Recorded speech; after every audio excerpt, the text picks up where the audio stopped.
Today I'll be doing my informal speech on electronic monitoring. Electronic monitoring is becoming more and more popular as a means of supervising and controlling correctional clients in the community.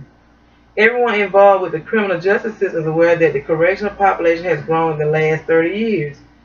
The community correction field monitors more than 5 million adults, and prisons and jails hold around 2.3 million adults.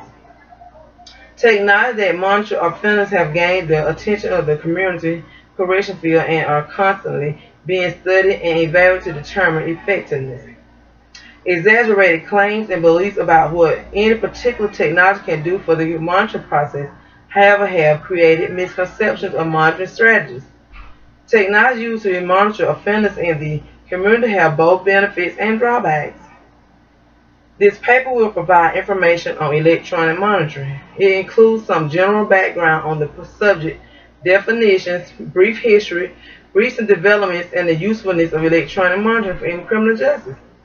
The experienced agents in a number of jurisdictions throughout the United States have had with electronic monitoring serve as useful guides, offering a glimpse of the largely untapped potential of electronic monitoring as a central crime control strategy and the many challenges currently standing in the way. The concept of electronic monitoring offenders in the community was convinced by an American psychologist, Dr. Robert Sisgel, in the 1960s, but it took almost 20 years to become a reality in corrections in 1977. Judge Jack Love of Albuquerque, New Mexico was inspired by an episode in the Spider-Man comic book series and explored the possible use of electronic monitoring for defenders. Spider-Man, the comic book hero, had been tagged with a device that allowed a villain to track his every move in 1983. Love sent the first offender to house arrest with electronic monitoring. Since the late 1960s, various technologies have been created that have the potential to assist officers with supervised offenders in the community. Listed below are some of the newer technologies being used. Secure continuous remote alcohol monitoring. This device is used to monitor offenders whose probation requires that they remain alcohol-free. It is worn on the ankle or wrist and detects alcohol excretion from the skin by sampling the user's sweat and measuring his or her blood alcohol content level. This device is a new method but has already monitored over 20,000 offenders.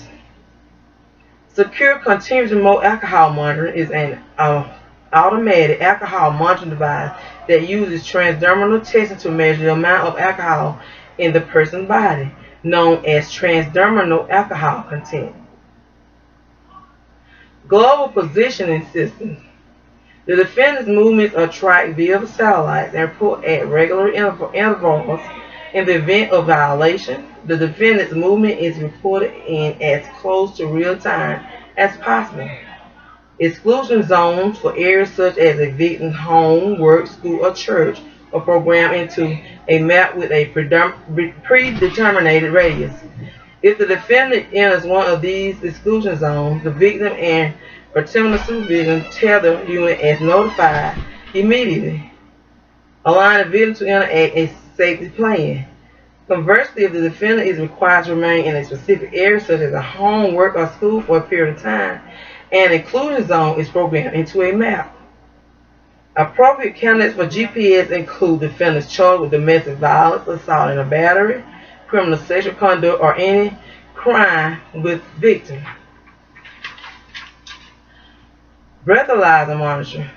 This system does not require the defendant to wear any type of ankle bracelet. Rather, it randomly monitors and screens the defendant for alcohol while he or she is at home. Within the home is a visual screen and a breathalyzer, which communicates with a computer in the monitoring center. Upon a computer call, the offender is instructed to blow into the breathalyzer and transmit their picture by pushing a button on the screen. The visual screen transmits the picture along with the actual alcohol reading directly into the computer in picture form. The computer generates reports listing all calls that have been made, including the date and time each call took place. And pictures can be viewed and printed at any time. This system can also be used without the breathalyzer portion for monitoring curfew, on which entails random calls where the offender has to perform a simple task, such as placing a hand on the head before transmitting their picture. The task is ever changing to prevent duplications. Ignition interlock.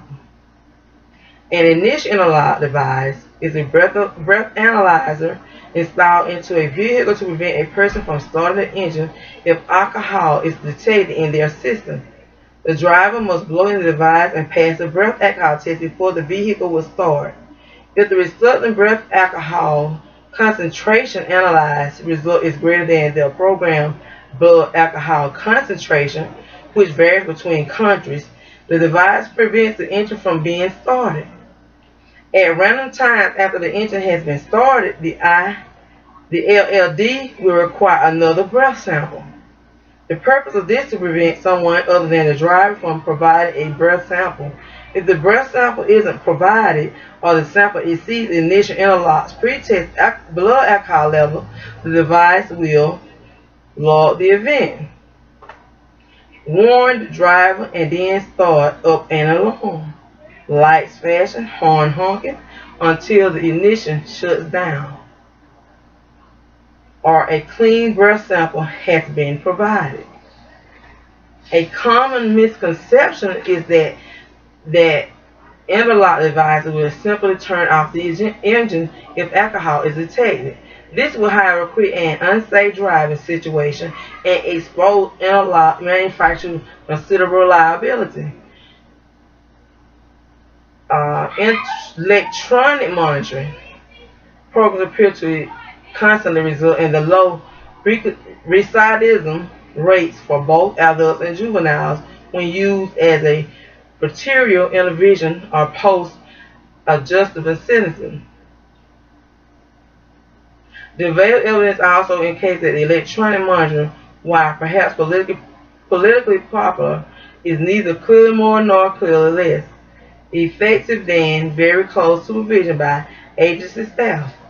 However, EM offers two distinct advantages over incarceration. First, for adults, it reduces the public tax burden by allowing the offender to work, and juveniles are allowed, in fact required, to continue their schooling uninterrupted. Second, it reduces the human and financial costs associated with incarceration. For example, one estimate places the cost of EM to be between $5 and $25 per day, compared with $50 per day average cost of incarceration. Thus, home confinement and EM are valuable alternatives in the graduated system, not only because they minimize recidivism, but also because they are more cost effective. This concludes my informal speech on electronic monitoring.